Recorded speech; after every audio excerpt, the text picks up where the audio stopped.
historia. Y cuando hablamos de historia aquí en Científicos Industria Argentina, hablamos con Gabriel Di Meglio. Al margen de los micros, sí. ¿En qué estás trabajando vos? ¿Qué estás investigando ahora? Yo soy especialista en historia popular, es decir, historia de las clases populares, de los sectores más bajos de la sociedad en el siglo XIX, sobre todo en Buenos Aires. También a veces investigo en otros lugares, pero en general ese es mi tema como especialista. Y de hecho hoy te quiero hablar de eso. Puede ser decir de cómo hacemos los que trabajamos historia popular para hacer historia popular. Porque nosotros en historia necesitamos documentos, y vos tenés un problema. En 1869, primer censo nacional, el 22% de la población argentina es la cantidad de gente que sabe escribir. Es decir, que casi un 80% de la población no sabía escribir. Por lo tanto, no nos dejaron testimonios escritos con los cuales nosotros investigamos historia. Entonces, ¿cómo haces para investigar a aquellos que no dejaron testimonios? ¿Y cómo haces? ¿Cómo haces? Y bueno, buscas distintos tipos de documentos. Por un lado, las cosas que dicen los sectores altos sobre ellos, muchas veces cargadas de desprecio, de miedo o de miradas muy sesgadas, como no puede ser de otra manera. Lo que dicen los gobiernos, lo que dice la policía, lo que dicen cartas de gente que sí sabe escribir sobre cosas que ve de lo popular.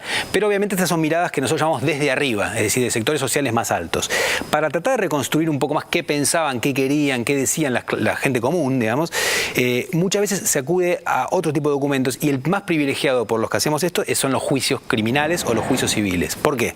Vamos a suponer que en una pulpería, en un mercado, siglo XIX, cualquier lugar de lo que ahora es Argentina, alguien le pega un cuchillazo a otro en una pelea y lo hiere, ¿sí? Se hace un juicio. En ese juicio, el acusado...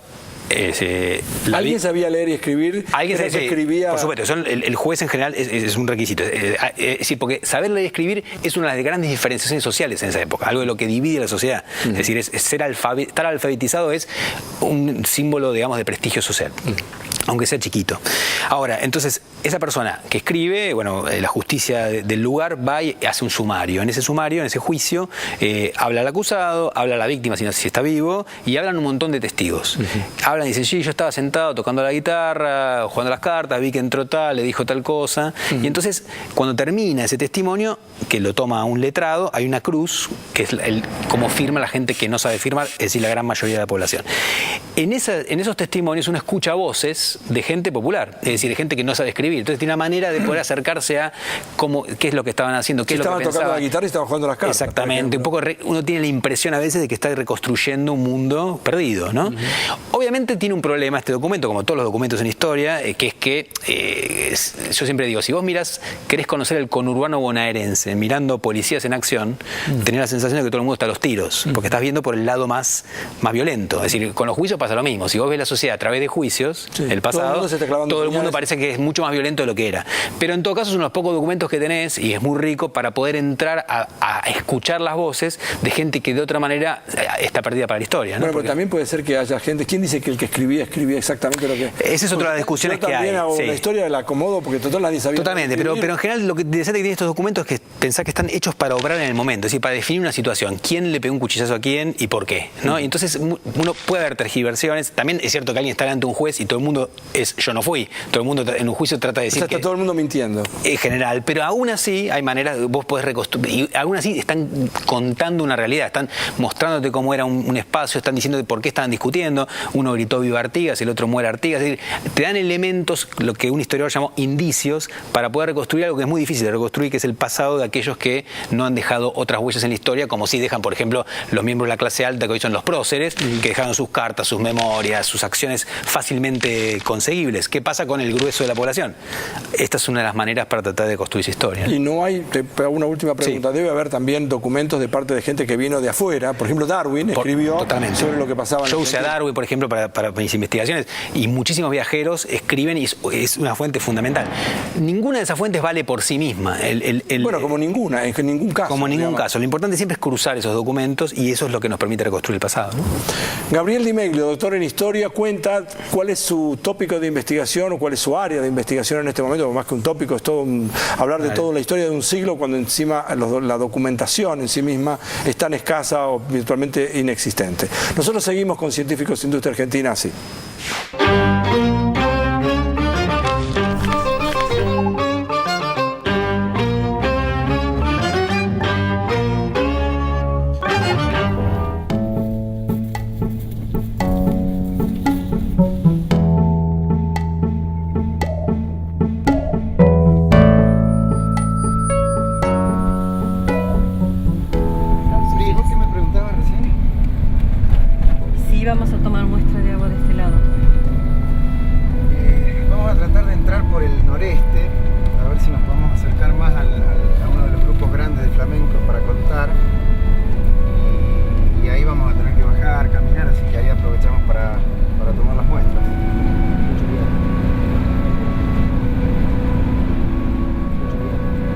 soy Marcelo Romano, soy miembro del Grupo de Conservación de Flamencos Altoandinos, que es un grupo internacional de investigación y conservación, básicamente de las 2 especies de flamencos altoandinos que son las más raras del mundo. No porque sean raros, sino porque se denomina que una especie es rara cuando tiene un número muy bajo. Y en el caso del flamenco andino, los números estimados poblacionales totales son de unos 37.000 individuos.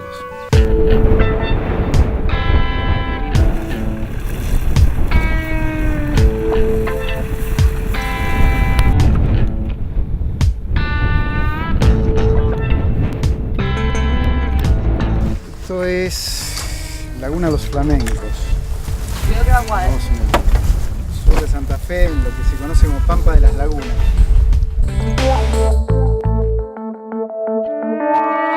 Cuando llegamos a un humedal, nos aproximamos, primero hacemos un pantallazo general, tratamos de ver dónde están los grupos de flamencos y después, bueno, vemos cómo acercarnos. Entonces nos vamos acercando de a poquito hasta que tratamos de llegar lo más cerca posible. Pero lo más cerca posible estamos hablando cientos de metros, en algunos casos 1000 metros, todo depende de cómo pueda ser la aproximación.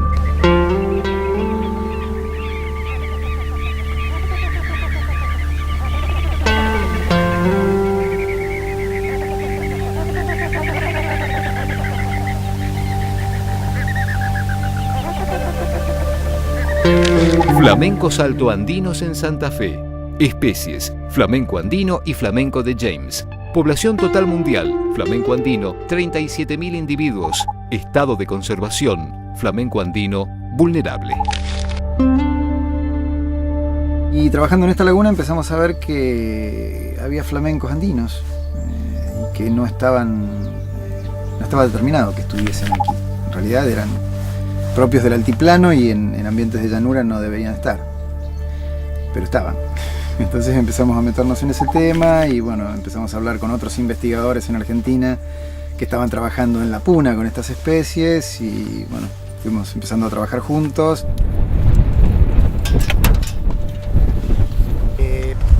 Ahora lo que voy a hacer es un conteo de flamencos. Estamos evaluando las poblaciones, monitoreando las poblaciones en los distintos cuerpos de agua, de su humedad.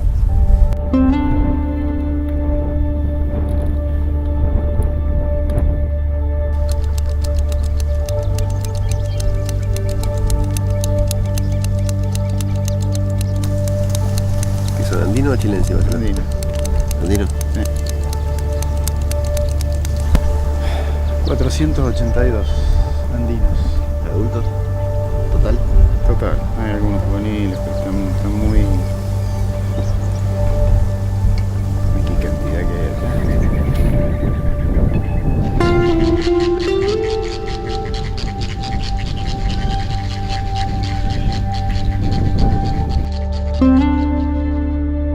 Con respecto al estado de conservación, el flamenco andino es una especie vulnerable en este momento.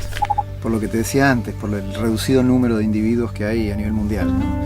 Y porque además reproducen en muy pocos sitios, son muy exigentes en cuanto a condiciones para nidificar. Entonces, si ese sitio que utilizan normalmente para nidificar se altera por algo, ya sea por una cuestión climática importante o por influencia del hombre, dejan de utilizarlo o dejan de reproducirse. La idea es tener mucha información de lagunas de distintas lagunas, de distintos años, como para tratar de poder entender, bueno, qué cosas hay del agua que nos podrían estar prediciendo, bueno, si va a estar o no van a estar los flamencos. Los chicos van por un lado a tomar muestras de fitoplancton, porque los flamencos se alimentan de plancton, fito y zooplancton. Y van a tomar variables físico-químicas de las lagunas, conductividad, salinidad, pH, temperatura. Todo eso nos ayuda a entender cómo funcionan estos ambientes, estos sistemas, y cómo pueden estar utilizándolos los flamencos.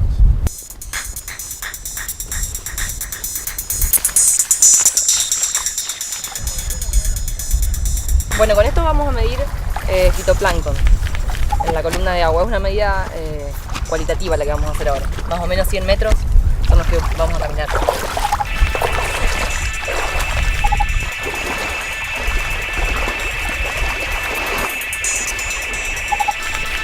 Bueno, ahora concentramos y después lo pasamos a un frasco para luego analizarlo. Velocidad del viento. 21.7 hasta 23.9 está lleno. Un poco más, espera, 25 va. 25.9 fue el máximo. Bien.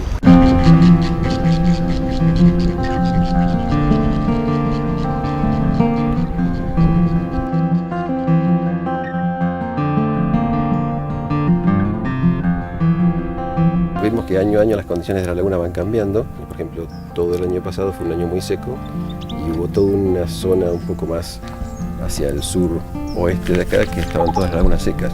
Eso hace que los flamencos no puedan utilizar esos sitios y se concentren en otros. En estas lagunas se descubrió que la cantidad de plancton no era suficiente para sostener estas poblaciones de flamencos. Entonces, ¿con qué se estaban alimentando? Lo descubrimos en el próximo bloque.